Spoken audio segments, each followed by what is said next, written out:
4 मोमबत्तियां। रात का समय था। चारों ओर घुप अंधेरा छाया हुआ था। केवल एक ही कमरा प्रकाशित था। वहां 4 मोमबत्तियां जल रही थी। चारों मोमबत्तियां एकांत देख आपस में बातें करने लगी। पहली मोमबत्ती बोली, मैं शांति हूँ। जब मैं इस दुनिया को देखती हूँ तो बहुत दुखी होती हूँ। चारों ओर आपाधापी, लूट खसोट और हिंसा का बोलबाला है। ऐसे में यहाँ रहना बहुत मुश्किल है। मैं अब यहाँ और नहीं रह सकती।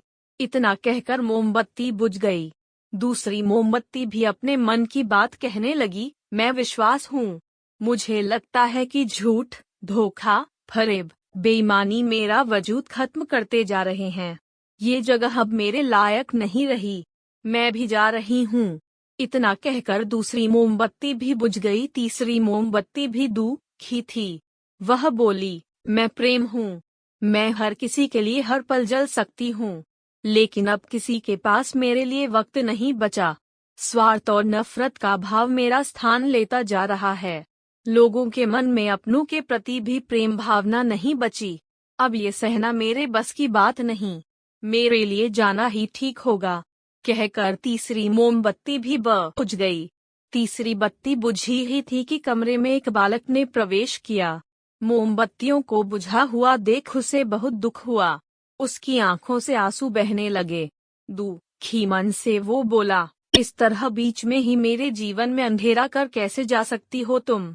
तुम्हें तो अंत तक पूरा जलना था, लेकिन तुमने मेरा साथ छोड़ दिया। अब मैं क्या करूँगा? बालक की बात सुन चौथी मोमबत्ती बोली, घबराओ नहीं बालक, मैं आशा हूँ और मैं तुम्हारे साथ हूँ। जब तक मैं जल रही हूँ, तुम मेरी लौ से दूसरी मोमबत्तियों को जला सकते हो। चौथी मोमबत्ती की बात सुनकर बालक का ढाढ़स बंध गया।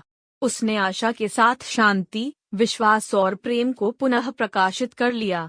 सीख: जीवन में समय एक सा नहीं रहता। कभी उजाला रहता है तो कभी अंधेरा। जब जीवन में अंधकार आए, मन अशांत हो जाए, विश्वास डगमगाने लगे और दुनिया पराई लगने लगे, तब आशा का दीपक जला लेना। जब तक आशा का दीपक जलता रहेगा, जीवन में कभी अंधेरा नहीं हो सकता। आशा के बल पर जीवन में सब कुछ पाया जा सकता है। इसलिए आशा का साथ कभी ना छोड़े।